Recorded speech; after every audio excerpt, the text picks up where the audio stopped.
This is Dick Sullivan, and we are going to get started. I am calling this meeting to order at 1 p.m. Jessica, could you go ahead and do the roll, please? Ms. Schafelt? Here. Dr. Bradbury? Here, and you're very, very quiet. Switch my audio, and I'll speak up in the meantime. Dr. Lazarchev? I am here. Ms. Laredo? Here. Dr. Payton? Dr. Payton? Here. Ms. Berber is going to be a little delayed. Dr. Sequoia?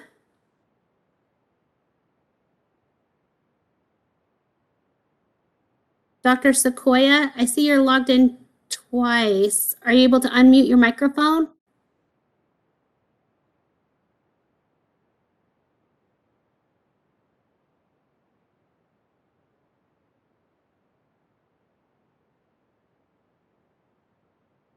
I'm going to move on. Ms. Usry?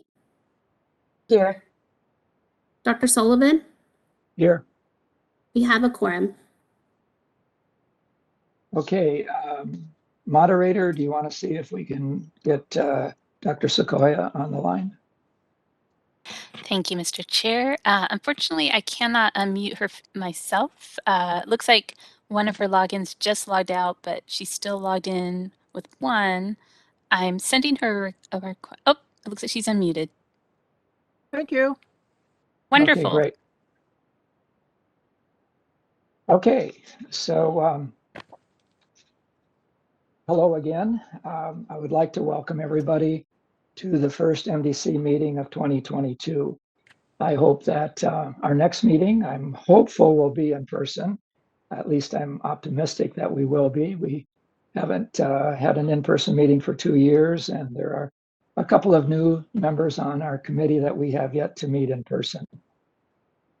I wasn't able to attend the last meeting, so at this time I'd like to send a personal thank you to Christy Pulowski for her great work as a chair of the MDC and her many years of attending MDC meetings, both as an RVT and as a public member. Thank you, Christy. I also want to welcome our new RVT on the MDC, Miss Marie Ussery. She comes from a great veterinary clinic in the Valley, and the fact that she's been listening to our MDC and board meetings over the last year plus tells me that she is up to speed on our issues and is ready to go. So we welcome you. Also, congratulations to Leah for being elected vice chair. I've got a feeling you're going to be pretty busy this year. Do any other members of the committee have any comments at this time?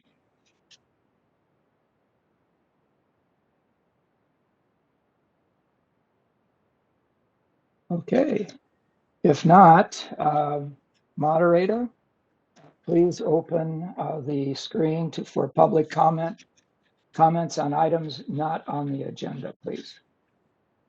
All right, thank you, Mr. Chair. I will go ahead and open up the Q&A panel. And if any member of the public would like to comment, please type comment using the field in the lower right-hand corner of your screen and submit it to all panelists. Or you may simply raise your hand. Let me go ahead and display some instructions for you. All right, so we are displaying instructions for your reference. And again, I will give you a moment to either raise your hand or submit a request for comment.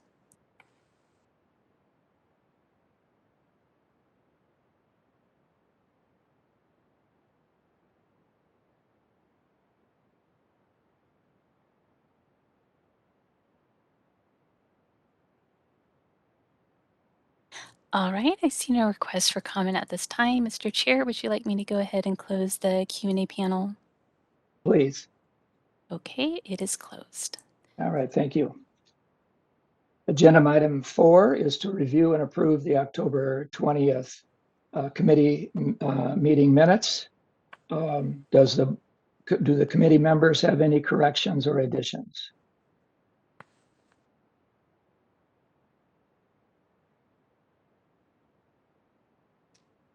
Okay. Moderator, could you please open the screen for public comment on the minutes? Thank you. Before All we right. open it up to public comment, I apologize. Before we open up to public comment, can we have a motion on the minutes and then we can open it up so we don't have to open it twice? Okay. make Motion a to accept or approve the minutes. I'll second that.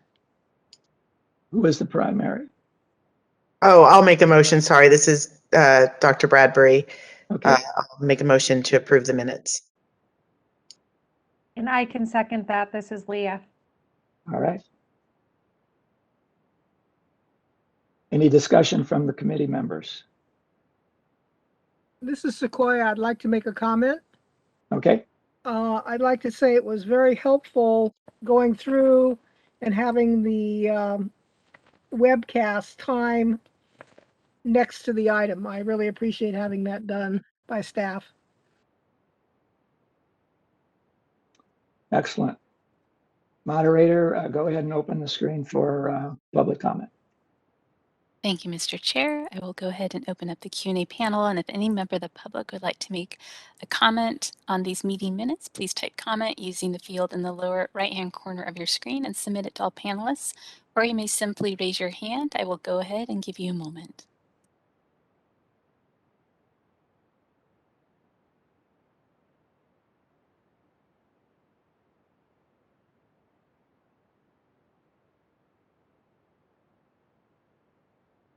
All right, I see no request for comment at this time. Shall I go ahead and close the Q&A panel? Yes, please. Okay, it's closed. All right, thank you. Since there has been a motion and second, we might as well go ahead and do the roll. Jessica. Mr. Phelps?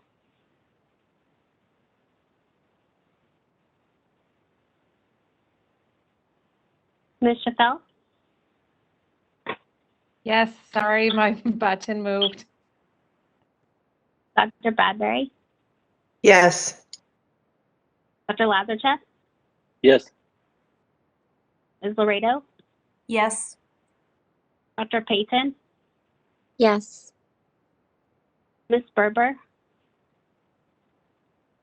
Yes. Dr. Sequoia? Yes. Ms. Ussery? Yes. Dr. Sullivan? Yes. Motion carries.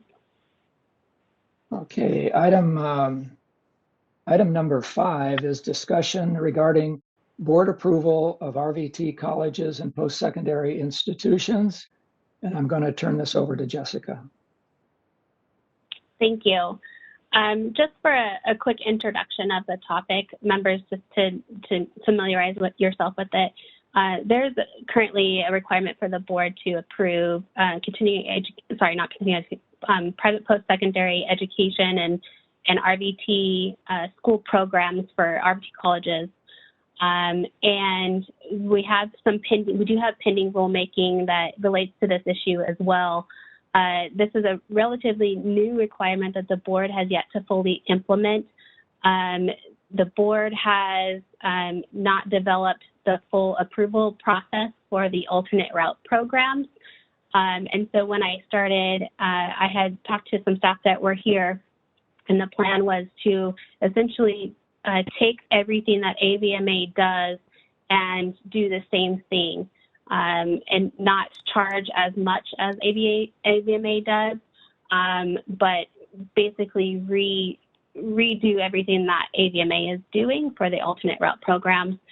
We don't have all the staff or the resources to do that, but if that's the requirement, then we'll do what we need to do to come into compliance with that. But when looking at this issue, it looks like that there's other institutions who are already providing this oversight of RVT education programs. And so I really think that the board should first look at other programs that exist to provide this regulatory oversight of the RVT program. Specifically in the memo, it talks about the AVMA, who provides accreditation for the program, and also the Bureau of Private Post-Secondary Education. In the following agenda items, I also have the Bureau of Private Post-Secondary giving an overview of how they provide the oversight over the programs. and AVMA in the following agenda item. The board would like to have the MDC look at this issue and see if this is necessary for consumer protection for the board to be involved in this, or to evaluate whether or not this is a redundant requirement for the schools to complete. We don't want to make something overly burdensome if it's not in the best interest of consumer protection. And so with that, the board at October had delegated this to the MDC to evaluate, and including in that would be the RVT rulemaking package that could relate to it, and additional statutes and regulations. So there's quite a bit of research that still needs to be looked at with that, which is why it was delegated to the MDC. Dr. Sullivan, as the MDC chair, has requested that Ms. Chappelle and Ms. Laredo join the subcommittee to start looking into this issue. They have both graciously agreed to do that, so I cannot thank them both enough for tackling this issue with me. As educators of RVTs, I think that they are the perfect people to help look into this issue further. So this was just a quick introduction in it, but if you have any questions, please let me know, and then we can turn it over to our presenters. The goal for this meeting, members, was really just to introduce the topic to you and provide more information from the sources that already exist. My staff were not the experts in reviewing course curriculum, but I wanted to bring the experts to you of what they're currently doing. So are there any questions from the members themselves that I could help with before we turn it over to the next presenter?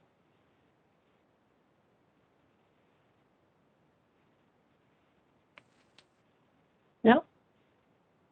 All right, if there's no questions, then we can turn it over to public comment, see if there's any public comments, and then we can go to agenda item 6 for our presenters. All right, this is a moderator. I'll go ahead and open up the Q&A panel. If any member of the public would like to make a comment on agenda item 5, please type comment using the field in the lower right-hand corner of the screen, or you may simply raise your hand. We are displaying instructions for your reference, and we'll give you a moment.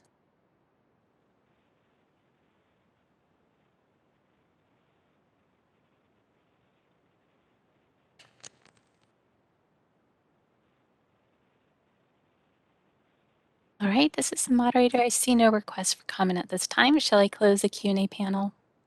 Yes, please. Okay, it's closed. Okay, the next item that we have is a presentation regarding the Bureau of Private Post-Secondary Education oversight of RVT colleges and post-secondary institutions. And again, I'll have Jessica introduce our speaker. Thank you. So as I said, we have invited the Bureau of Private Post-Secondary Education, primarily because even if we either removed our requirement for all the institutions to be approved by us, they would, if they're private post-secondary education, they still have to be approved through the Bureau of Private Post-Secondary Education. And so I felt it was important for everybody to first understand what it is that the Bureau of Private Post-Secondary does, what their process looks like, and what their oversight looks like. So with that, I'd like to turn it over to the BPPE team, and they are here to present on their processes.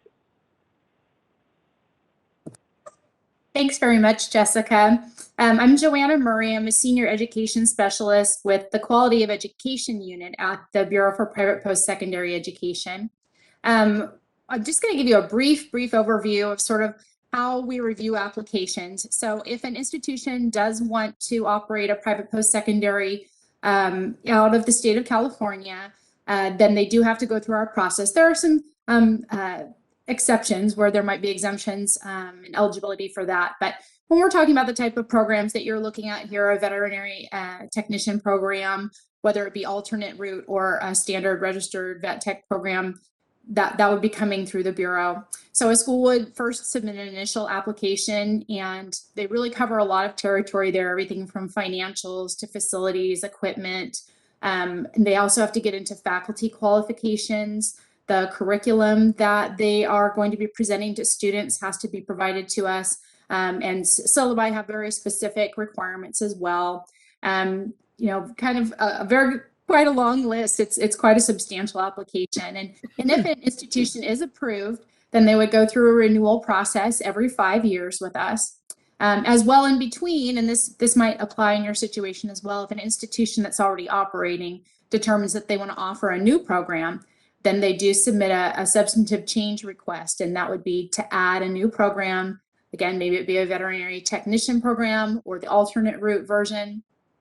What's very important for us, though, is that many of our schools, if they become accredited by a U.S. Department recognized accreditor, they typically do end up being what we call approved by means of accreditation. And that does mean that on that program reviewing the actual syllabi, the content of the curriculum, the textbooks selected, the faculty qualifications, all of that is really left to the accreditor in that instance. So for the vast, vast majority of schools that we're talking about, these schools have not only become accredited, of course, by a Department of Ed recognized accreditor, then of course they had to be AVMA accredited to be allowed to offer the vet tech program. And so it would not be coming through a program level review at the Bureau once they have that status. So what we're really primarily going to be focused on for us is the alternate route, because those don't have to be accredited and it is a different scenario. So we've not seen very many. There's a very small handful that are actually approved by the Bureau. Others would be things like public colleges is largely what I know. Jessica was communicating to me sort of a list of where she sees students bringing in units from or coursework from. And for our process, though, if a school is seeking to add a program that would be the alternate route vet tech, what we would do is benchmark the required content or what curriculum is seen in the marketplace for these programs. We've already identified a few, again, that are Bureau approved, and we would be comparing their curriculum there, comparing their faculty qualifications there. And then we also have standard minimums for ourselves. So in our regulation, if you want to have a faculty teaching a program, they need to have 3 years education and or experience in that same program. Or a very related area, I could say. They also need to be able to, show us that they have appropriate credentials, which would apply in this case, that they too would be a certified vet tech themselves. So those types of things are what we'd be looking at. I did want to kind of underscore, as you're looking at, what role are we playing on behalf sometimes of what we call a concurrent approving entity. So you folks concurrently approve the standard RVT program, but my understanding is that you don't look at the alternate route programs at this time or haven't been. And so that would fall to us. But in other scenarios where there are regulations held by another board or bureau that are required for someone to become licensed in a field, then we do work with those other concurrent approving entities, even if they're wanting us to do a bit deeper dive, perhaps on, for example, faculty qualifications or what syllabi need to entail. We partner in that way with the Board of Barbering Cosmetology. Board of Pharmacy is another one. It's a little bit different scenario in that they don't actually review programs at all. They don't approve schools, but they do have regulations that say what their curriculum needs to include. So we're the ones that make sure a school has the appropriate curriculum before we would ever approve them, because it's in our law and regulations that the program completion would lead to the licensure that's required in the state. Let's see, the last thing I was going to say, is there anything else? No, I think I really just wanted to leave it for questions. We do have presenting today as well, briefly, someone from our compliance unit. And those are the folks who visit campuses to make sure in between those renewal applications that a school is still in compliance. And then we also have someone talking about what happens when complaints are issued or an institution violates. So I'm going to let them talk next, and then maybe you can have some questions for any of us at the end. Let's see, Jason, want to go next? Sure. Thank you, Joanna. My name is Jason Alley. I am the acting enforcement chief over the compliance, discipline, and closed school units. What we do is for our schools that are already approved, either by full approval or by means of accreditation, all types of schools, we oversee everything from, medical schools to horseshoeing schools and everything in between. All of our approved schools, we are mandated to do at least 2 compliance inspections every 5-year period. One announced inspection and one unannounced inspection. And essentially, we exist to make sure that all of our approved schools are maintaining the minimum standards that they're agreeing to when we are giving them our approval. So as I said, we do at least 2 every 5 years, one announced, one unannounced. And we are looking in several different areas. We're looking at kind of overall compliance, not usually any specific issues, which I think Karen will talk about a little bit more. We're not looking into specific issues. We're checking overall compliance. So we are checking their catalog, checking their enrollment agreement. We are on site, so we're going to do some random student file pulls and sure that all the student files have everything that needs to be in there. We're going to do random faculty file pulls to make sure that all their faculty is qualified. We're going to do a site tour. We're going to do student surveys if they have any students on site. If there aren't any students on site, then we email surveys to them. We check their finances, all kinds of things. And then at the end of the inspection, during the inspection, we have the opportunity to fix any minor violations, but if any minor violations are still left at the end of the inspection, we issue what's called a notice to comply, which is kind of a fix-it ticket. Basically, they have 30 days to fix whatever minor violations they weren't able to fix by the end of the inspection. If we notice more serious violations, what we call material violations, as in resulting in student harm or potential student harm, we write an enforcement referral at the end of the inspection, which could result in formal discipline or a citation. And we also do workshops. We used to do workshops in person twice a month, one in Northern or Central California and one. That kind of stopped with COVID for a while, but we are now up and running with a virtual workshop where we just kind of go over basic compliance essentials for the schools so they're prepared for their coming inspections every 5 years. That's a very broad overview of compliance. And at this point, I will turn it over to Karen, who's going to speak about complaint investigations, and then I'll also be here for any questions. Thank you. Thanks, Jason. Hi, everybody. I am one of the managers here in the Complaint Investigations Unit. So I'll give you a really broad overview as far as what our unit does. So we do review and conduct, as Jason said, sometimes they are enforcement referrals from the Compliance Unit. In addition to that, we get many submitted complaints. The majority of our submitted complaints are submitted online. So that's kind of where the origination of the complaints go. We get them from current students, graduated students, the public, sometimes faculty as well. We get a lot of anonymous complaints, sometimes other school owners from competitor schools as well. Some of the typical allegations that we get in the complaints unit is unapproved activity. Many students are sometimes looking for refunds, and a large portion is the quality of education. So those are some of the challenges and typical complaints that we get. Our investigations do begin on a desk level. We have desk investigators along with field investigators. As far as the investigations on a desk level, a lot of it entails some online research on the school's website. Sometimes it's reviewing the school catalogs. It also involves a good amount of interviewing. So the interviewing can be conducted on phone, sometimes emailing questions back and forth. The interviews can be done with not only the complainants, but we would do to the school as well for the interviewing. As the investigation proceeds, we also tend to collaborate with a lot of our internal units within the Bureau. So sometimes we have to reach out to Jason's unit to discuss compliance inspections. Sometimes we reach out to Joanna's unit to get some assistance with curriculum review as well. And then also the other units within internally.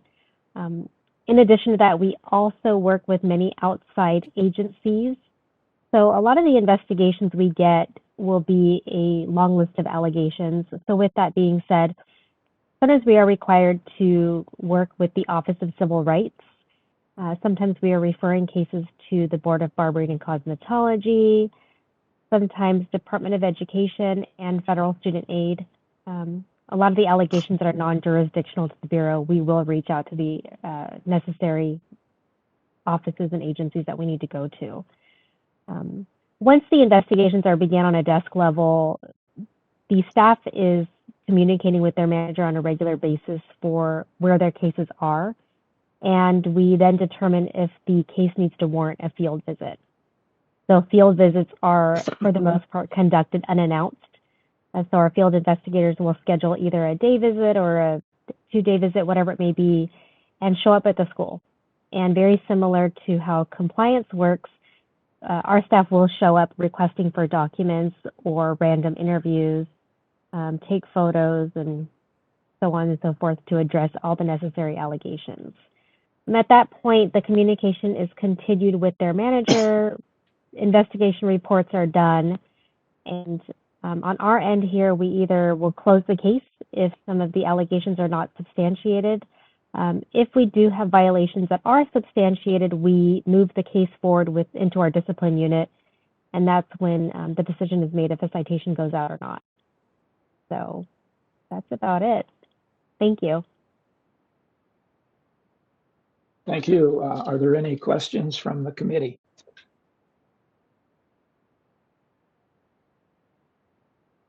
This is Dr. Bradbury. I have a question, and I think this is for Ms. Borgia.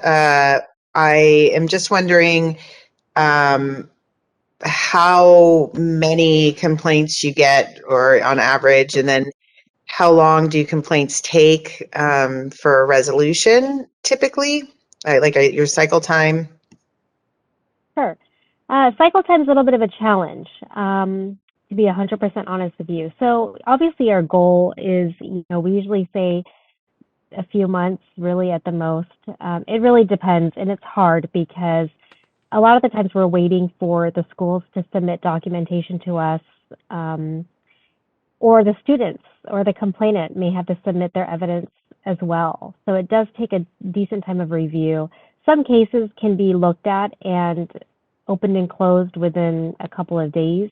And then we have some that are a little bit more labor intensive that'll require a good amount of desk investigation, and then possibly will, per the manager's request, may need to just move into a field investigation. Then we have to kind of schedule that as well. So as far as average cases that we get a week, currently we're kind of averaging maybe about 15 to 20 cases per week that we do get in. So, and again, it's kind of hard. Some weeks we get maybe like 12, and then other weeks we'll get like 25. So. And that's for all the schools, not just the veterinary technician programs, right? Oh, correct. Yes, that is all the schools, not just veterinary schools at all. So no, that's every school that we cover. Okay, thank you. Welcome. I had a general question, and I don't know who this would go to. I was thinking maybe Joanna, but is there anything that's looking at, because we, in our meetings, we're often talking about kind of the success rate of applicants when they take their test, the pass rate, I guess. Is there any metric that you guys use where you're looking at that in your evaluation of programs? So we, as a bureau, require that institutions that are already operating are collecting that data. They are reporting out to potential students and the public and the bureau their completion rates, their 150% completion rates as well, their exam pass rates, their placement rates, and if available, also the range of salary that a graduate is earning and whether they're working full-time. So that is something that they're required to report on. That said, we don't have in our regulations, and this is different from many accreditors, there isn't a clear line where if a school's pass rate drops below that line, that would trigger an action for us. You know, they would be on our radar. They might get visited by compliance sooner, for example. You know, I'm going to have an eye to that if I'm reviewing their renewal application. I'm going to be looking at their curriculum with, you know, a little bit extra carefully, because that's concerning that their pass rate isn't up to par. But again, there isn't a clear line that we say, okay, but when you drop below this, you're on probation or anything like that. So a school can continue to exist with fairly poor pass rates, and that does happen in some fields.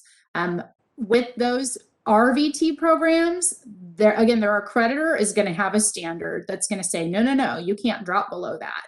And that would be enforced by them as well. So the alternate route would be the variation from that. Dr. Lazarson. Yeah, I had a question. So what, if you're evaluating a program, what's the average approval time or process for initial investigation? And then what's the cost to that institution usually?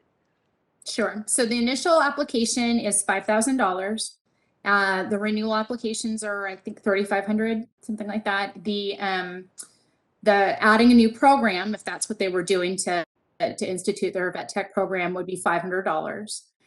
So not terribly costly, but not terribly quick either. So if it is just to add a program, the turnaround time on average is probably around 6 months. If it's to open a brand new school, we're looking at more like 6 to 18 months or longer, but it would typically only be longer really if the school is having issues getting things back to us. For example, if we're waiting on financial statements, things like that might hit pause for months even at times. Thank you.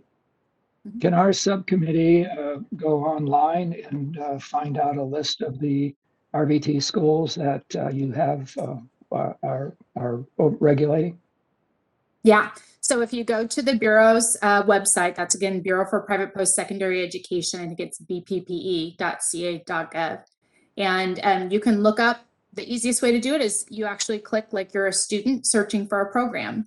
And then you would just type in keywords of the program, and then it's going to list for you all the institutions that the Bureau approves that offer those vet tech programs.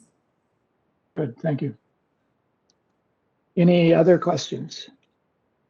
Dr. Sullivan, I just wanted to add to that as well. The BPPE team has been really, really helpful in providing additional information, and they know that the subcommittee exists and have been willing to participate in any future meetings that they have or any questions that they have as well. So I think that they'll be a really valuable resource in helping us decide the best outcome. Great, great. Okay. If there are no further comments, then we will move on to our next presenters. First of all, public comment. Okay. Thanks. I'll catch on. So moderator, can you please open the screen, please, for public comment? Sure. I have opened up the Q&A panel. We are displaying instructions, and if any member of the public would like to make a comment on agenda item 6, please type comment using the field in the lower right-hand corner of your screen, or you may simply raise your hand. We will give you a moment.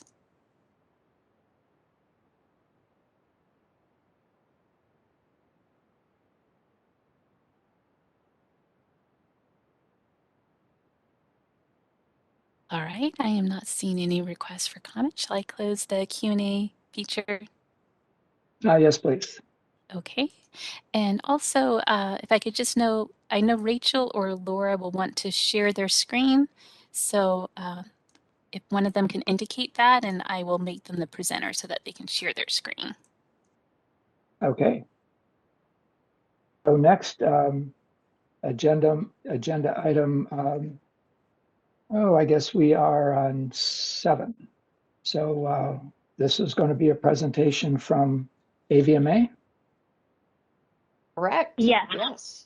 We do have AVMA joining us, so I just want to thank them for their willingness to come and participate. They too have been a really great resource of information when it comes to this process. One thing for the members to keep in mind is that the current requirement is that the institutions, even if they are AVMA accredited, They are approved by the board, but they also have to file an application with the board and are still subject to on-site inspections by this board.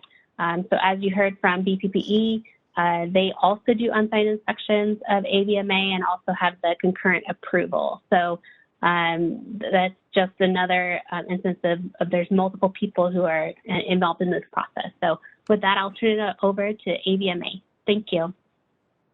Very good. All right. Well, forgive my ignorance with WebEx. How do I turn my camera on, you guys? Is there? Yes, there's a start video option at the bottom middle of your screen. And Okay, that's now that, let's see. Now that I'm sharing my screen, it's disappeared. So let me,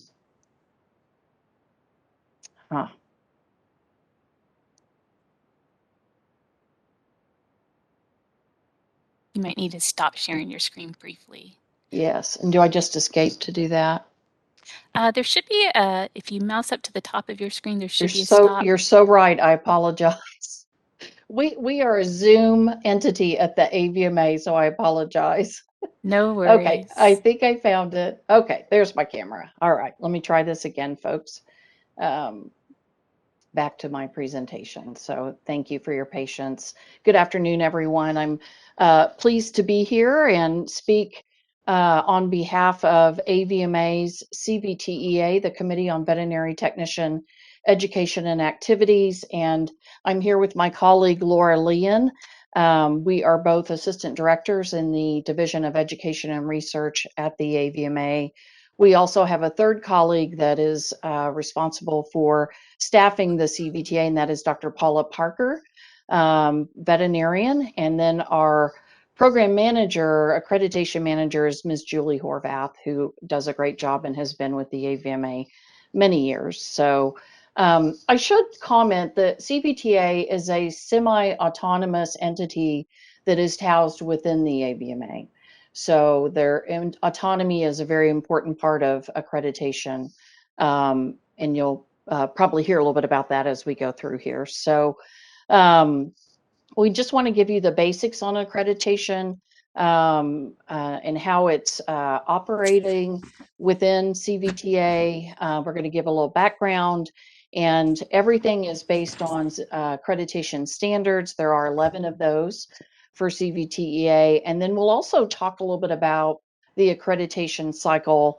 Our cycle typically is a 5 or 6 year cycle as we go through. So accreditation is a process of an external review of educational institutions. And the big thing here is quality assurance for the students and the consumer that employs the graduates. Improvement is another important facet of accreditation. Accreditation ensures that students who complete the programs have the essential skills for professional practice. That's something that's ever changing, and we do review that periodically. The committee does. We also like to look at and maybe define accreditation. There's an institutional accreditation, that's a broad term, but those are entities that review academic organizational structures of colleges and universities as a whole. They don't really get into the weeds of individual programs, where programmatic accreditors like the CVTEA does an in-depth review. It's considered a specialized or professional program within an institution, as are the veterinary technology programs across the US that are accredited by CVTEA. And the value, this is pretty big picture, but certainly maybe not obvious to everyone, but ensures students that they're getting what they need and their competency and knowledge, and it makes them eligible for licensure in California in most every state. Institution makes sure that the program is meeting the standards, quality assessment and quality improvement, and any college or university would want to have this implemented if you can. Programmatic accreditation really takes on a strong leadership for assuring that students are getting what they pay for and they deserve and need to function in the profession.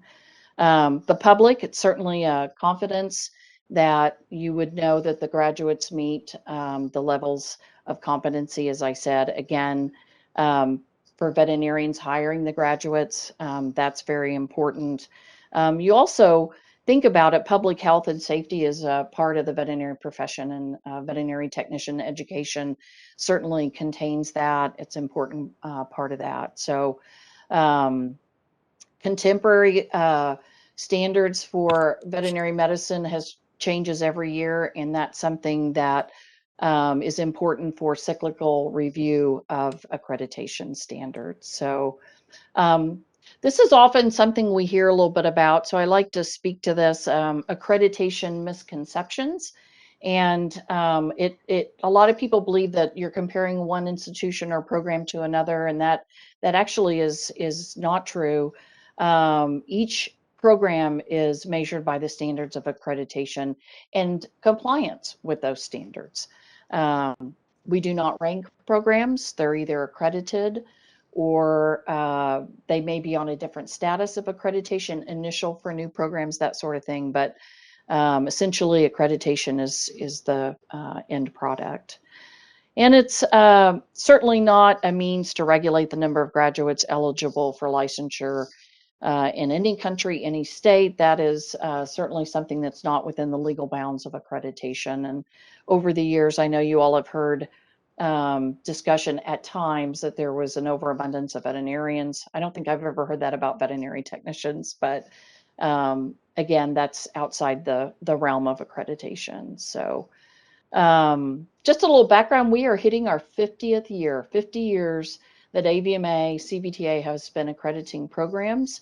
Started in 1972. We currently accredit 216 programs. That's throughout the United States, including Puerto Rico. We don't have a program currently, although we have a developing program in South Dakota, and we don't have a program in Alaska. The committee membership is very diverse, and it contains roughly an equal number of veterinarians, veterinary technicians. We have 2 public members, and then we have 1 Canadian representative because the AVMA and CVMA have a mutual recognition policy that they recommend that a Canadian graduate would be considered equal to a AVMA CVTEA graduate. And that's been done by, as you would think, comparing accreditation standards and process. So the committee meets typically twice a year, spring and fall. If there's something of significance, they may meet more frequent than that. But typically it's going to be November and then anywhere from April to June in the spring. So, and the instruments of accreditation, certainly everything, as I said, is based on the standards. A self-study report is what starts the cycle, whether it's a new program or a reaccreditation visit. It's a very comprehensive document. We now have a accreditation software program that those are completed in. A site visit will follow, generally 8 weeks after the self-study is submitted. We form a team. There will be 1 staff member, which is really not a decision maker. They're there to support the process, but we will have a veterinarian from the state, ideally, a technician from the state who is a graduate of an accredited program, and a public member on the site team, as well as a committee member representing CVTEA.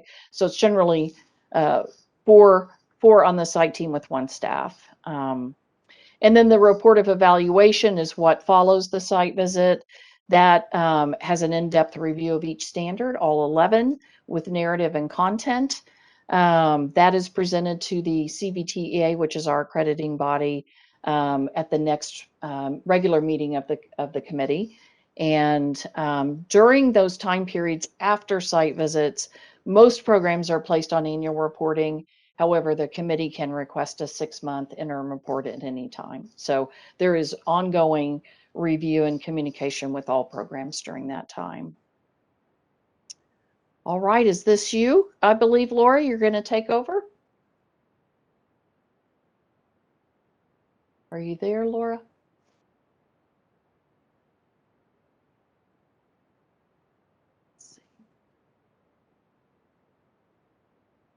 She's had a little trouble with her internet. I was going to see, she is here. Here you go. Are you with us, Laura?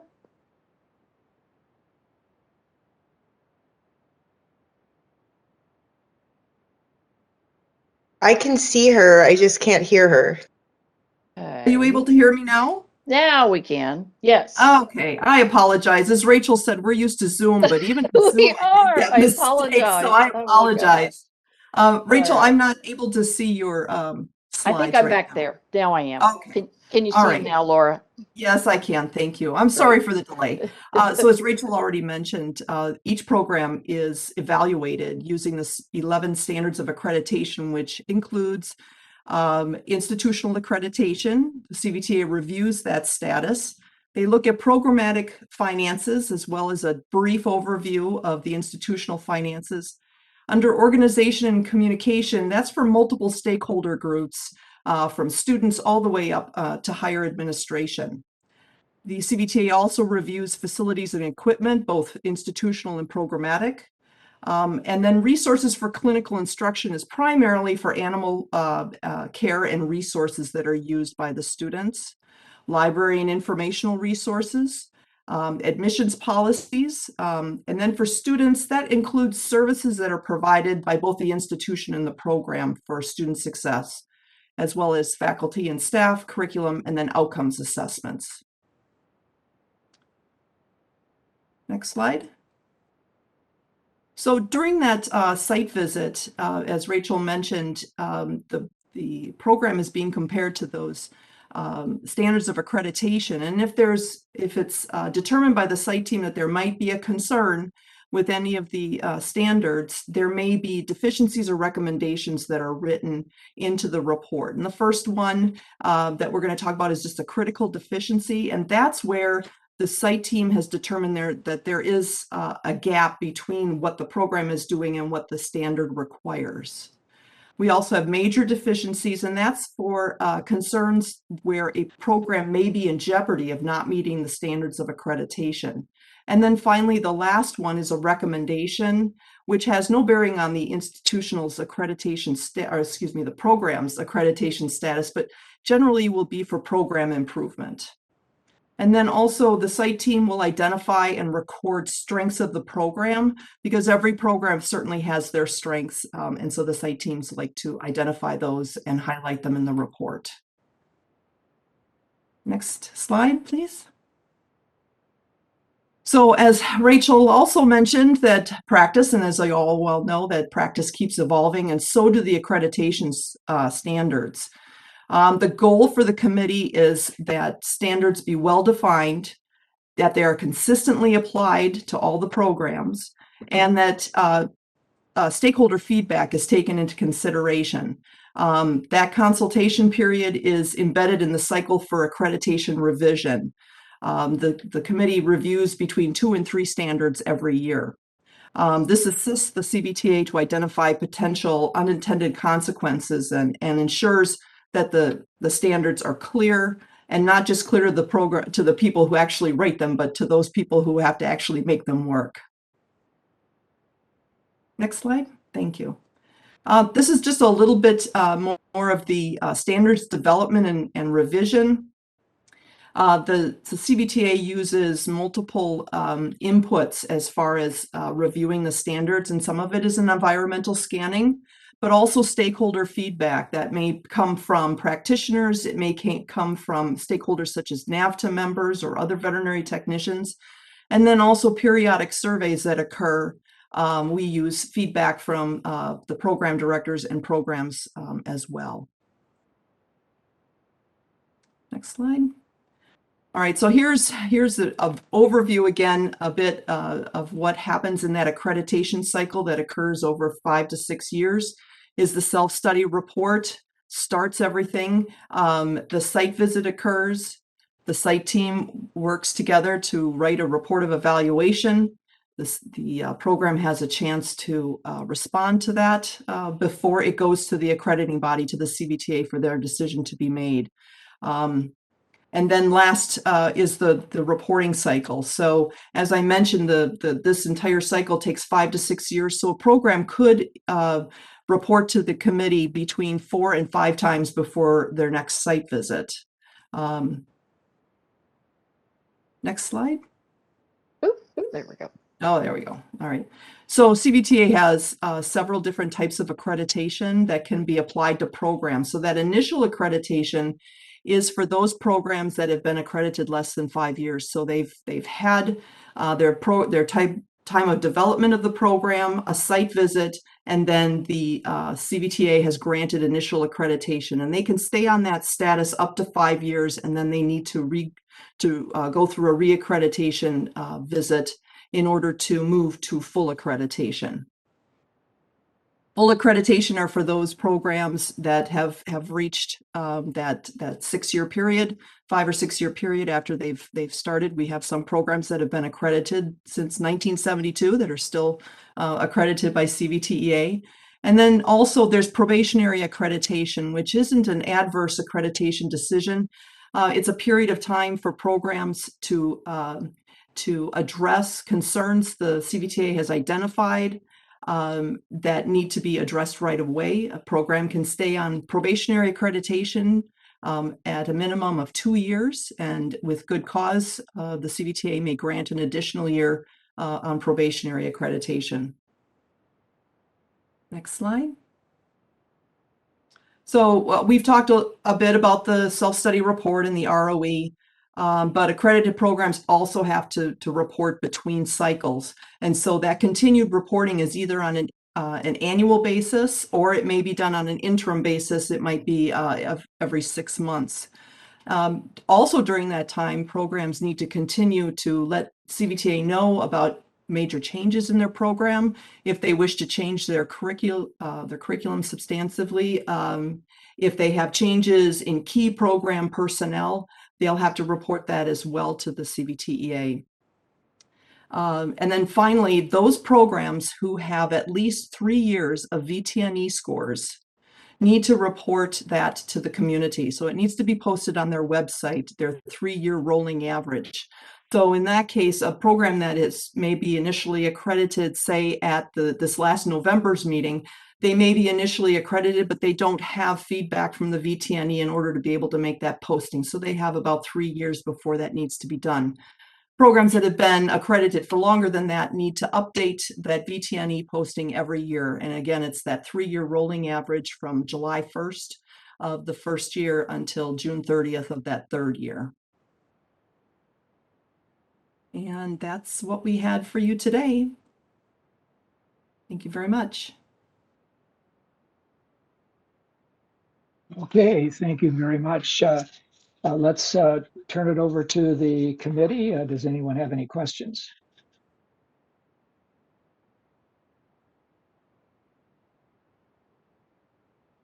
I think both presentations were very good, very in-depth for overview.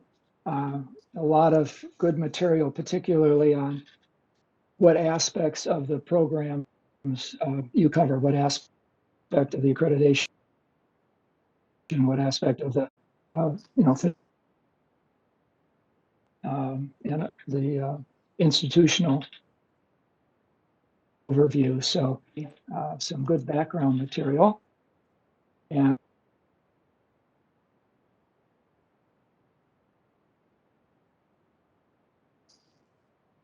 hand raised.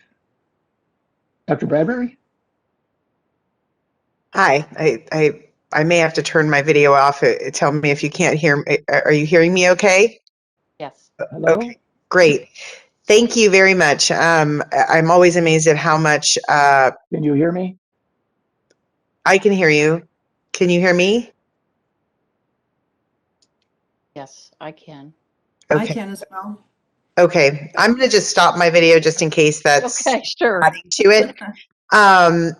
So anyway, I'm always just very amazed at how much goes into all of this that you think you understand the processes and then you realize, no, actually there's so much more to it. So thank you so much for simplifying that too. I know that it's a lot more complex than what you guys presented, but it was very easy to follow and a great presentation.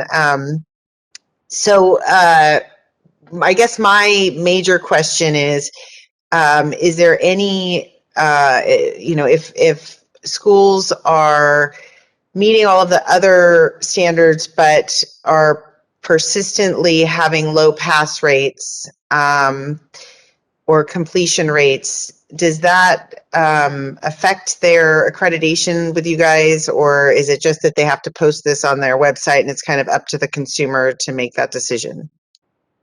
So the CVTA just implemented the new standard 11D that requires programs to meet 50% pass rate for a 3-year period of time.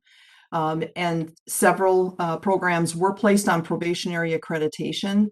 So as I mentioned previously, when they are missing that, in that case, it's a bright line standard, being placed on probationary, they have 2 years to address the concern, and with good cause, the CVTA can grant them an additional year. Great, thank you very much. Mm-hmm. You're welcome.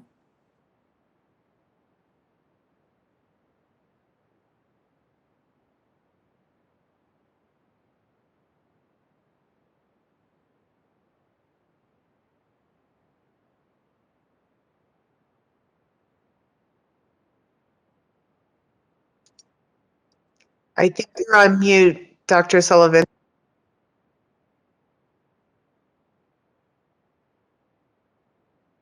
Oh, there it is. Okay. Now can you hear me? Yes. Yes, you can. Yeah. Okay. All right. So Jessica, do you have anything to add? Just for comparison, because Dr. Lazarev had asked about the cost for the accreditation, and then also if you can just give a quick overview of what happens when you get complaints and what that inspection process looks like and what kind of enforcement you guys do. Sure. So cost of accreditation, application fee is $3,000. It would also include a cost of a site visit. So that is bore by the programs every time a site visit is implemented. And then the annual fee for accreditation currently is around $1,800. And then as far as complaints, I'm somewhat pleased to say CVTA doesn't, that's not a high number that we deal with. However, we do take them very seriously. We have a anonymous complaint process as much as we can. And it can be, I think as the previous speaker said, it can come from student, graduate. It can even come internally from faculty, the public, anyone. Those investigations are first reviewed by staff to see if they do apply to accreditation standards. We don't get involved in individual disputes with an institution, grade disputes, those kinds of things we do not get involved with. It would have to pertain to an accreditation standard. And if it does, then CVTA will send a letter of investigation. And typically programs are given 30 days to provide a response. That response and any information, documentation is gathered. It is shared with the CVTEA, and they determine what the next action might be. It could be additional information. It could be a change of accreditation status, or it could be a focused site visit. So CVTA could be concerned enough to say we are implementing a site visit in between the cycle because we feel this is a concern and needs to be investigated. So in that case, it could take up to 6 months if the meeting's a distance away, because all accreditation decisions are made by the full committee. That's not typical that they're 6 months. Usually they're at least at the decision process before that. But that's probably the longest that one could go. And I don't know if Laura has any additional. She might have got, there you are, Laura. So Nothing additional. You covered everything. Thank you. Right. Great, thank you. Just the MDC members note for comparison, you've heard costs for BPPE, so the 5,000 and the 3,500, 3,000 and 1,800 for AVMA accreditation. We have the statutory authority to charge $300. So just to give you an idea of what we are able to do. Yeah. Thanks.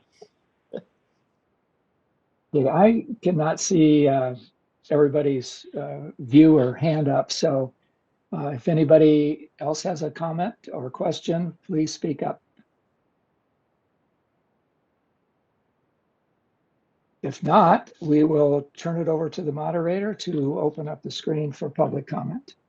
I just had one more thing. It's Dr. Bradbury. I just want to thank all of our presenters for coming in today. It's super helpful, and you guys did a great job, both from the DCA and from the AVMA. So I just wanted to really thank you. Thank you. We're happy to do it anytime. You're welcome. Thank you. Thank you. Moderator? All right, thank you, Mr. Chair. I've opened up the Q&A panel, and if any member of the public would like to make a comment on agenda item 7, please type comment using the field in the lower right-hand corner of your screen, or you may simply raise your hand. We are displaying instructions, and we'll give you a moment.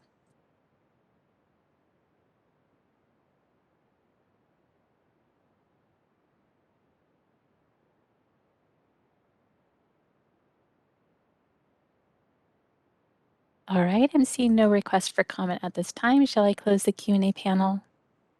Yes, please. Okay, it's closed. Thank you. And I too would like to thank the presenters. I think when I made my thank you, I think I was on mute. So as I was saying before, our subcommittee does have a lot of work in front of them, and we are looking forward to what they come up with over the next months. Okay, no further action is needed on that item, so we're going to go to action item 8. This is an update on the complaint process audit subcommittee, Dr. Bradbury and Dr. Lazarchev. Just a note, Dr. Lazarchev has requested to be replaced off of that committee because of some of his work restraints due to workload and COVID and all of that. So I am replacing him on the committee with Dr. Sequoia. So Dr. Bradbury, if you would want to start the presentation.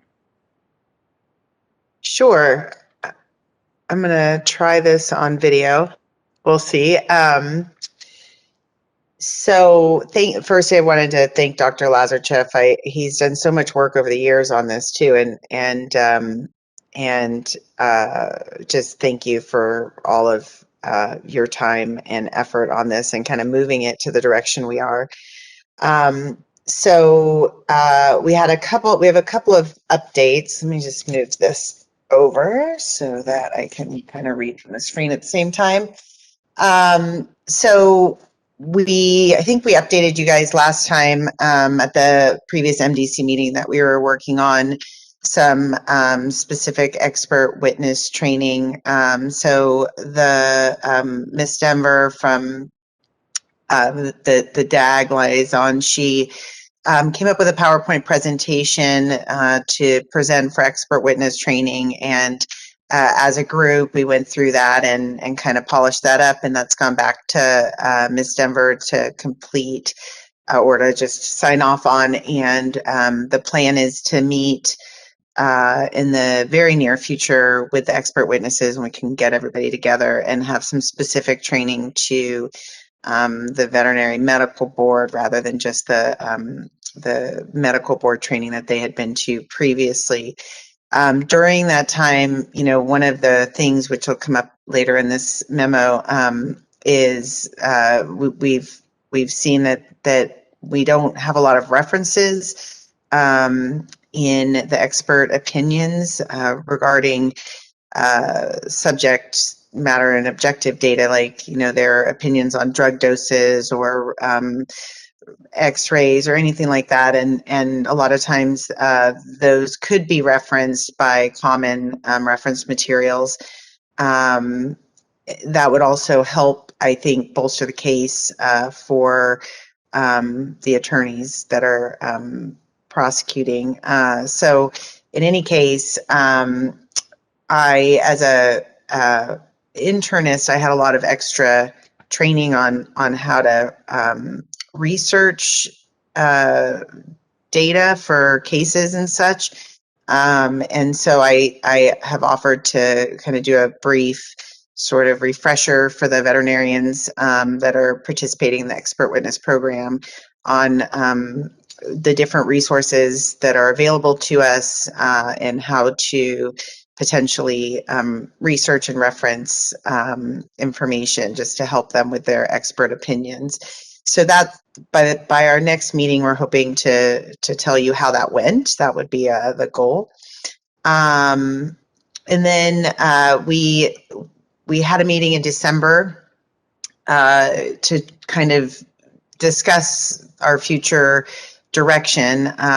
One of the things that it became pretty clear over the past couple of subcommittee meetings, I think, was that the complaint review process that we were doing each cycle takes a lot of time. We would be going over, you know, 6 or 7 cases, and it takes a lot of time to do that.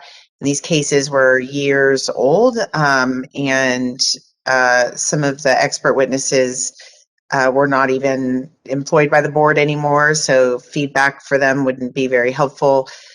Further, there were many of the comments and the suggestions that we were making on the cases really have already been made and are being instituted in the newer cases.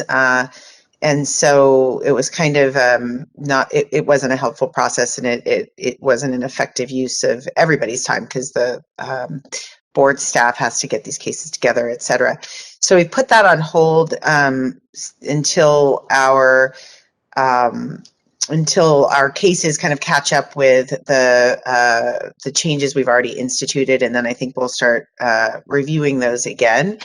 In the meantime, we have a few things that we are going to start doing, and I think after this meeting, Dr. Sequoia and I'll probably get together. I haven't talked to her yet, so welcome, Dr. Sequoia. Thanks for agreeing to help with this. But in any case, we're going to come up with a few of these real life examples. Again, this has been discussed previously that the expert witnesses had gone to the human medical expert training program and the MD program. So they didn't have anything that was specific to veterinarians, and they had asked for some case examples. So that's on our list of to-do things, is to come up with some real life examples so that they understand, can kind of have something to refer to as to, you know, this hasn't deviated from the standard of care, or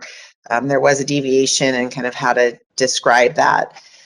So that's something we're working on. As I mentioned in the opening remarks, I'm trying to gather a reference library for the experts, and so that's a little bit of a work in progress. I was hoping to get a little bit of feedback from you guys.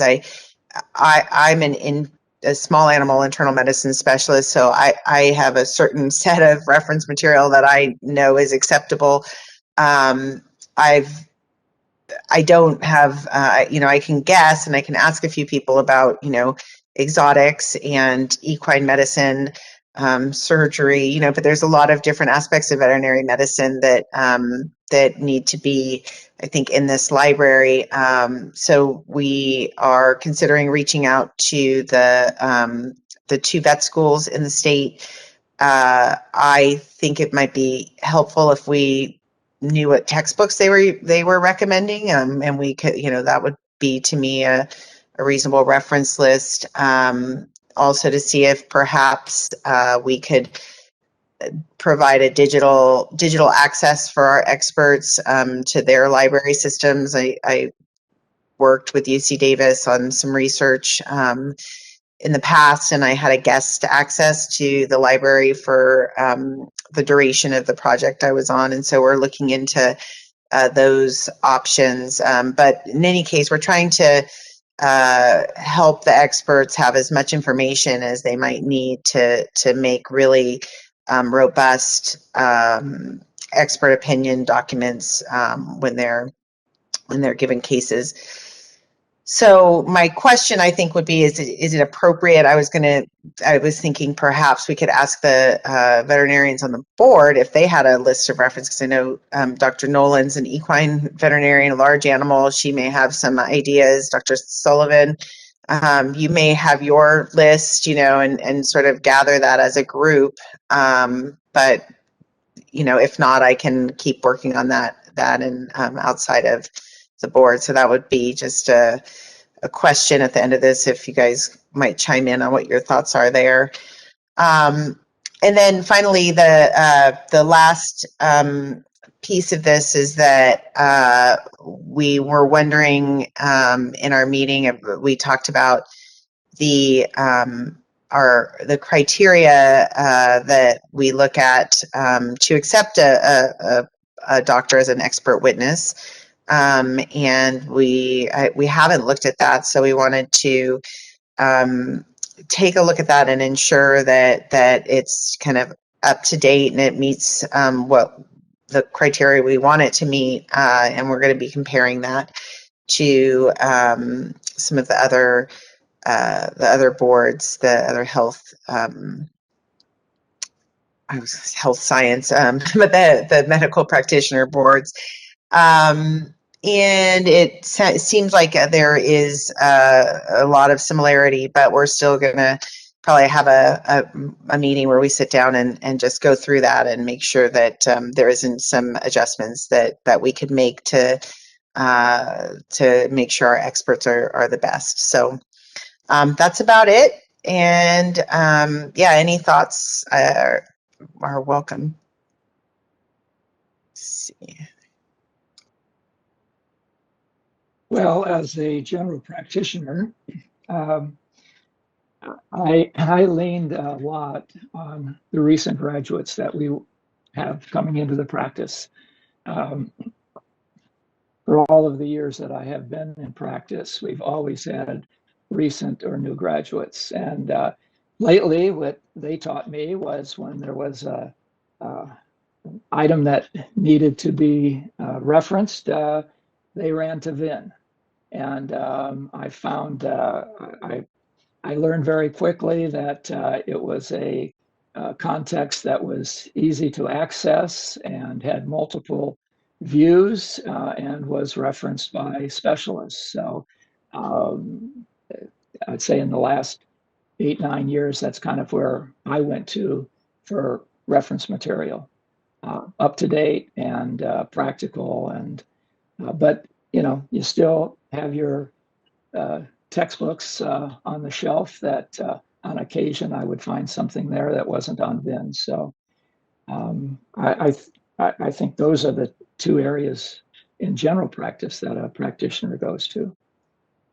Yeah, I see that a lot at in the emergency with the emergency practitioners at the hospital I used to work at, and then as I travel around, my concern with using VIN as a primary reference is it's variable as to who's giving the information, and you kind of have to know who, because there's a lot of people that can give their opinion, and we're looking for, and I could be wrong, my thoughts were that we would be looking for kind of almost irrefutable published references that it's not, oh well, on VIN somebody said, so this is more for court cases, for when we're talking about being questioned and cross-examined and things like that. But I could be wrong, and maybe that's where the DAG liaison might be helpful in clarifying how much data needs to be kind of peer-reviewed textbook versus somebody's opinion on in a veterinary chat room. So that's my concern with VIN, is just that it's not a sort of a published peer-reviewed opinion necessarily. Sometimes it is, obviously, but and it, I think, does say a lot about what other veterinarians are doing, which would be considered a standard of care. It's I just worry about that not being as robust of a reference to use. So I don't know what, and I'm open to using that. I just want to make sure that we're all on the same page there.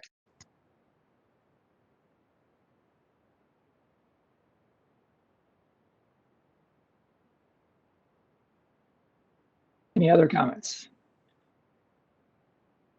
Yeah, this is Jamie. I can comment a little bit about. I mean, I can you hear me? Yes.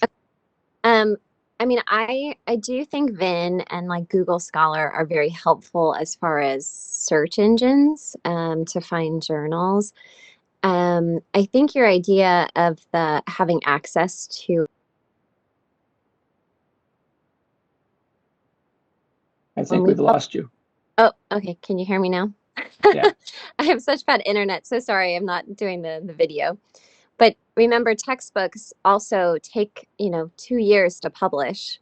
So sometimes that data is delayed too, that information. So I think having access to the journals would probably be the best.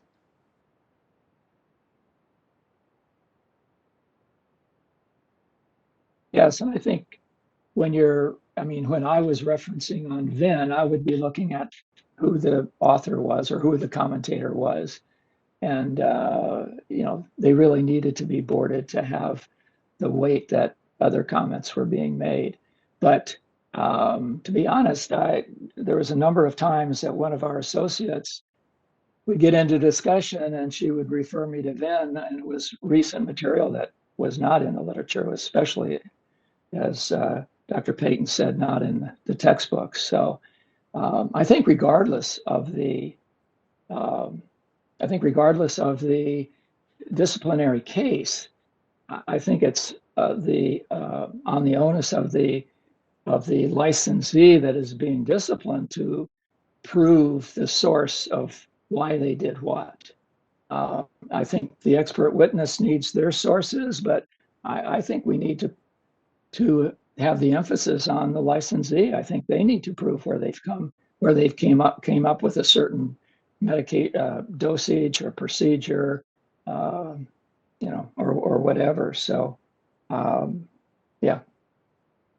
Yeah. So I like that idea. The issue that I've seen, and the reason this even comes up is for example, a case where a diaphragmatic hernia was missed on abdominal x-rays. So a dog came in for, I think it was a foreign body, and it had abdominal x-rays, and there was a diaphragmatic hernia, and the liver and part of the intestines were in the thorax, and they were clearly, it was clear on the radiographs and the review of the case.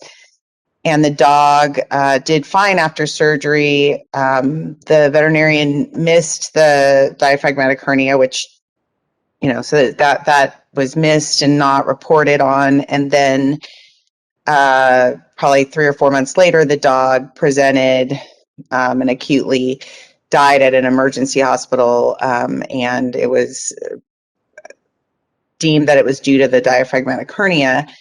And the complaint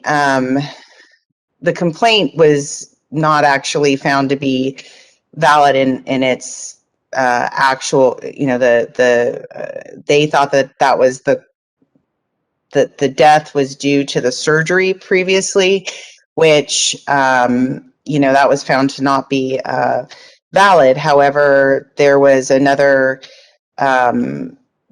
sort of charge of I think it might have been negligence for not seeing the diaphragmatic hernia in the original x-rays and not reporting upon it.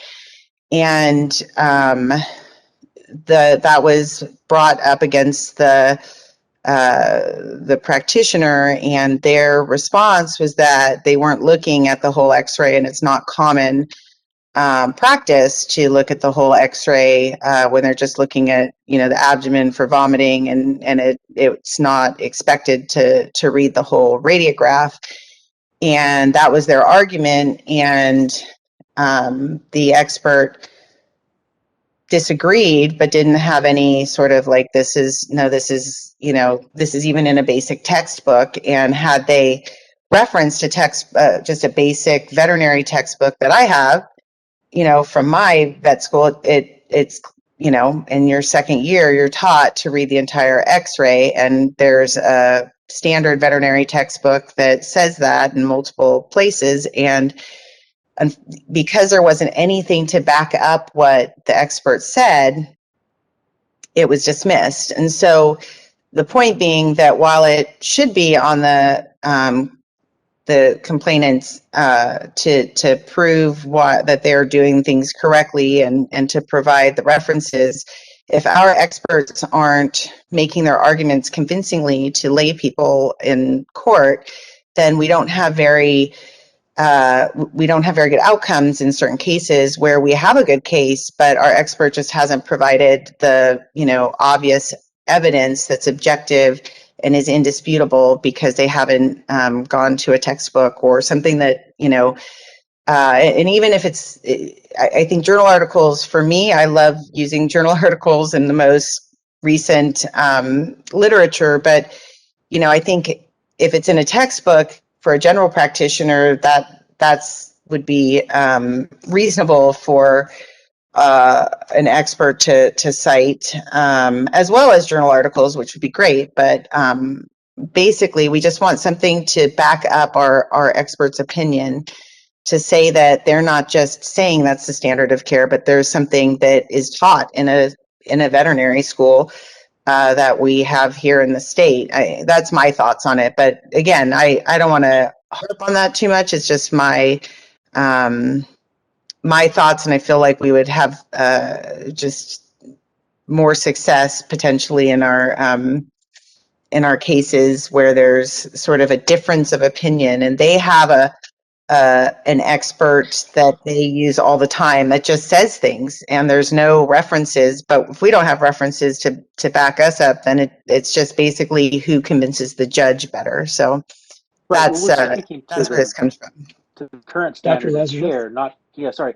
You know, we do want a reference to speak to the standard of care or the minimum standard of care, not what is the most up to date, what's the most recent, what do the experts in the ivory tower say this week. That's not what we're trying to reference here. It's the most basic and most universally accepted standards at the time. Yes, the textbook shouldn't be from 1985, but you know, we shouldn't have to reference just this year's journal articles on this subject.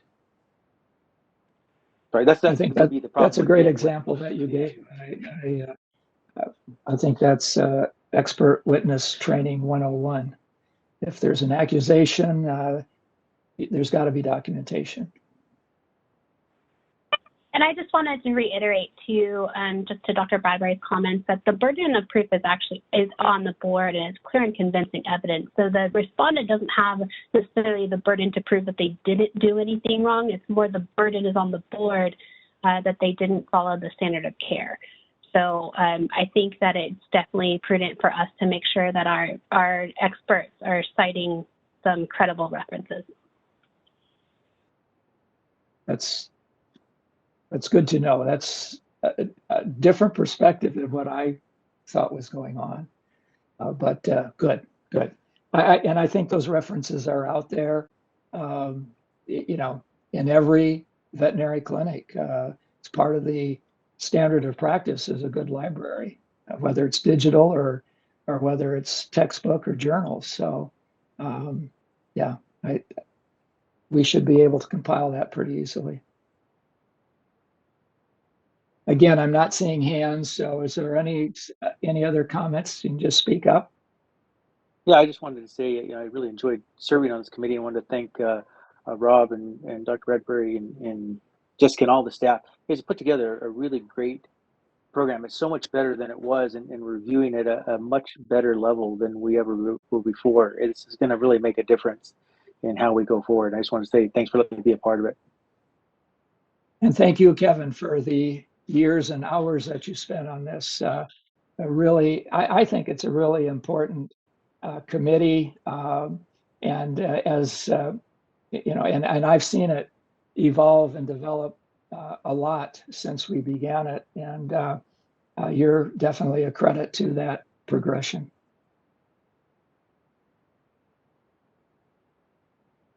Any other comments? And I don't think we have any action item here. It's a continuous committee, so we'll look forward to the subcommittee continuing their work. Moderator, can you open the screen for public comment, please? Thank you, Mr. Chair. I'm opening up the Q&A panel, and if any member of the public would like to comment on agenda item 8, please type comment using the field in the lower right-hand corner of your screen and submit it to all panelists, or you may simply raise your hand. We're displaying instructions, and we'll give you a moment. All right, we have Grant Miller that would like to make a comment. So Grant, in just a moment, I'm going to allow you to unmute yourself. All right, Grant Miller, you should be able, yep, you're unmuted. Thanks, members of the Multidisciplinary Advisory Committee, for this report and for some of the thoughtful input that's been made. I would like to echo Dr. Lazarchev's comment that I feel like there is a real close call here with conflating what is a minimum standard and what is a gold standard. And I think that that is a perpetual problem for this board. I think it's going to be a bigger problem in the future, given some of the most recent enforcement actions that we've seen. And I think that we really need to stop here and really do a course correction on what is really the board's responsibility in determining a standard. So when I think about minimum standards, I think about section 2032. Which is essentially the beginning of the chapter. It's the beginning of the book. It's Genesis for us in our Practice Act. And it says that the delivery of veterinary care shall be provided in a competent and humane manner, and that all aspects of veterinary medicine shall be performed in a manner consistent with current veterinary medical practice in this state. What is written in literature is very rarely consistent with current veterinary medical practice in this state. As we all know, you can have conflicting things written in literature. You can have some pretty advanced, incredible, amazing things in literature, such as the application of tilapia skin on burns. Amazing, wonderful, but not a standard of practice. Not how things go out there every day in the real world.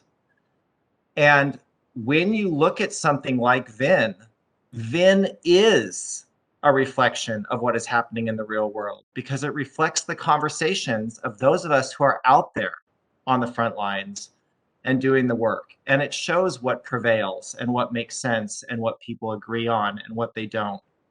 The research itself, as you guys know, you can find research to tell you that the sky is green. So compiling a library of defensible documents, really, in my opinion, is not what this subcommittee is supposed to be doing. This subcommittee is supposed to be searching for a minimum standard and auditing VMB cases to determine whether or not there were issues in determining that minimum standard. I feel like the push of this board is continually moving towards a gold standard, and that is creating an untenable situation for veterinarians in this state. I think it's driving us to want to leave this profession. It's driving us to despair, and it's making our suicide rate very high in this profession. It's contributing to it. So I really think we need to stop and readdress this to a greater degree. The other comment I'd like to make, and Dr. Bradbury, this was mentioning, comments about what minimum standards you would like to see in an expert. And I'd like to point you to California Business and Professions Code 4875.3, which was written by the CVMA, which says that to be an expert, you must have been employed at least full or part-time as a licensee in this state, and you must not have been out of practice for more than 4 years.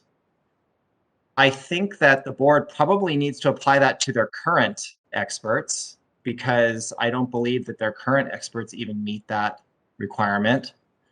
And if you are to look at what other requirements are going to be there, please note that there's already a statute in which that precedent is built. Thank you for allowing me that time. All right, this is the moderator. I see no further requests for comment. Would you like me to close the Q&A panel? Please, thank you. You're welcome. Okay. Any other comments from the committee? It's Dr. Bradbury again. Sure. All right. Hi, Dr. Miller. Thank you. I'll take a look at that. I think that that'll be really helpful. The expert. I wrote it down. What you I think 4875.3. So I'll look over that. So that'll be helpful. We're not sure the criteria that are being used right now may or may not be meeting that, but I'm definitely going to take a look at that. So thank you. And then just to clarify, my idea of a reference book, it also is to protect veterinarians. So it goes both ways. I just want to make sure I know the explanation I gave was one way, but there have been times, where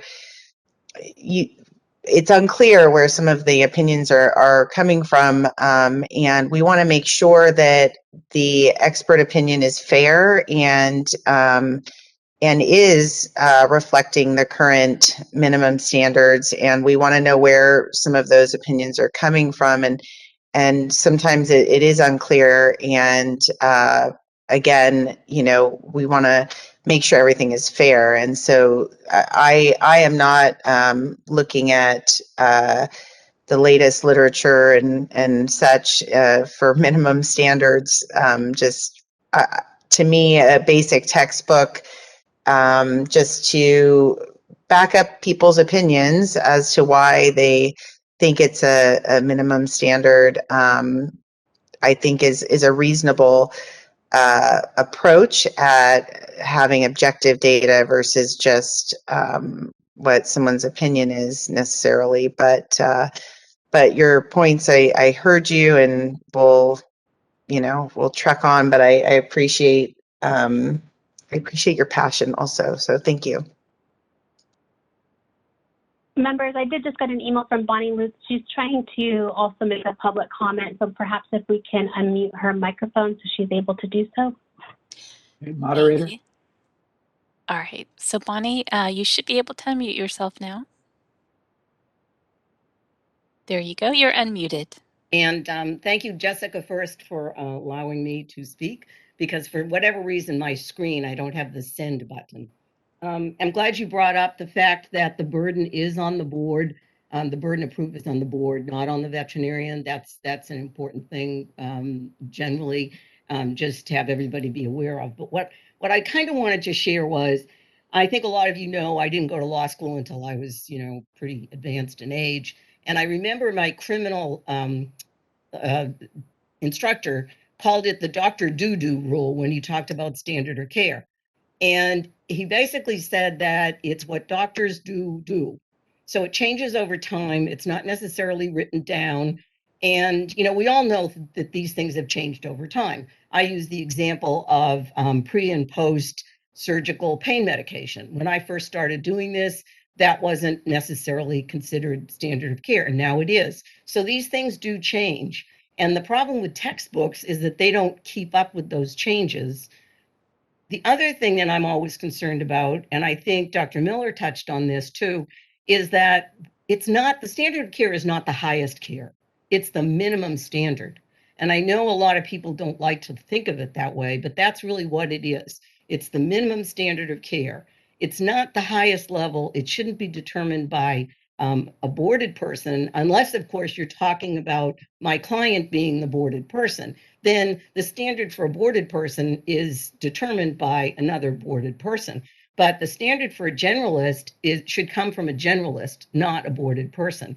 So again, you know, I encourage you to consider when you're looking at these cases and you're looking at your experts, to hire experts who really practice and really understand the standard of care. And, you know, over 22 years of doing this, I've had the opportunity to be up against many of your experts. Some are better than others. There's one that's particularly great, and I have a hard time when she's ever in a case because she really does know the standard of care. And she will admit on the stand that even a comment that she made in a review is not necessarily the standard of care. So I think we need to look at it. I think VIN is a good resource because it actually talks about what people do. And that's what I think of when I think of this Dr. Do-Do rule. So again, thank you, Jessica, for letting me make this comment. And thank you all for doing this work. It's very important with these experts. Thanks.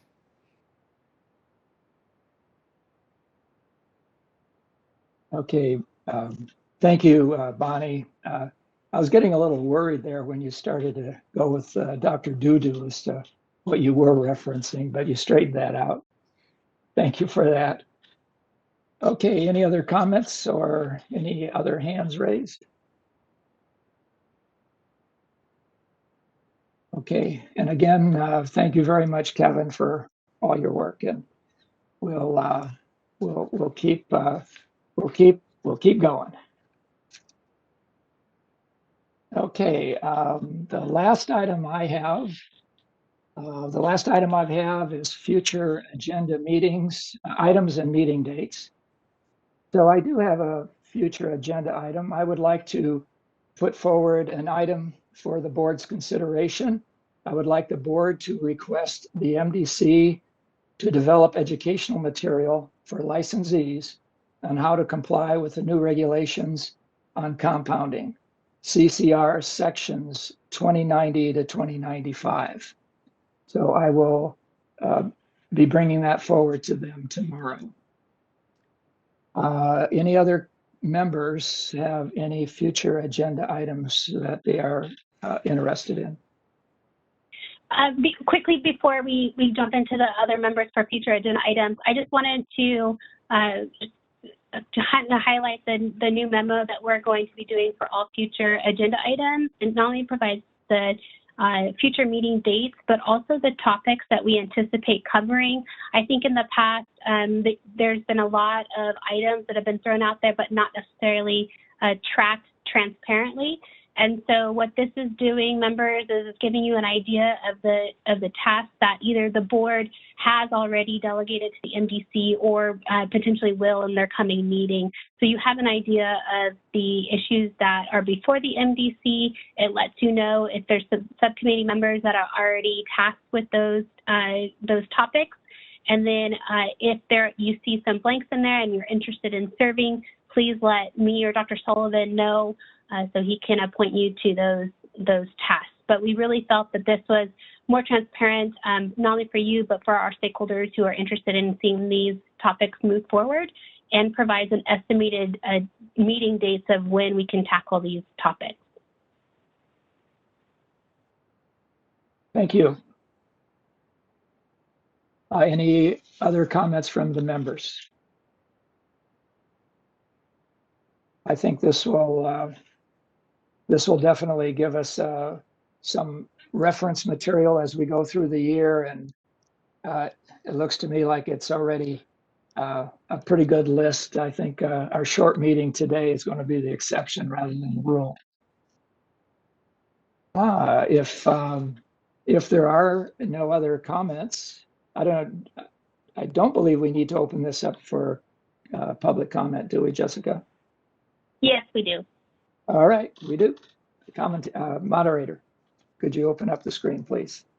Thank you, Mr. Chair. I'm opening up the Q&A panel. If any member of the public would like to comment on agenda item 9, please type comment using the field in the lower right-hand corner of your screen, or you may simply raise your hand. We are displaying instructions for your reference, and we'll give you a moment.